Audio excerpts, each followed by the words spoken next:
тұрғындары, әріптестер. Қазақстан Республикасының ұлттық валютасына 30 жыл толуына орай ұлттық валюта белесті жылдар бедері тақырыбындағы дөңгелек столға қош келіпсіздер. Теңге Қазақстан Республикасының мемлекеттік нышаны, әнұран, ту және елтаңба сияқты ұлттық валюта да мемлекеттік нышандардың қатарына жатады.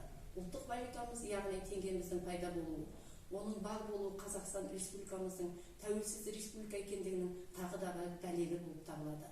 Ұлттық теңгеміздің пайда болуы тарихын білу, ол әр қазақстандық азаматқа тән, себебі теңге біздің қазіргі өміріміздің басты айналым көзіне айналады. Ұлттық теңгеміздің тарихы туралы, оның қалай өмірге келгені, қалай пайда болғаны туралы көптеген мәліметтер бар.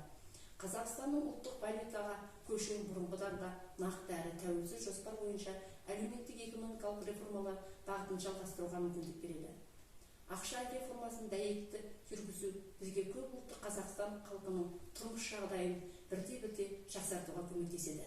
Ақырында біздің ұлттық теңгеміз тұңғылда ең тұрақты валюталардың бірі болып отыр. Бұл әрі қарай алтын валюталық резервтердің өсуімен, экономикалық нығаюымен ұлттық әлемдік ауқымда бұдан да әрі бетер орнықты болады деп үміттенеміз.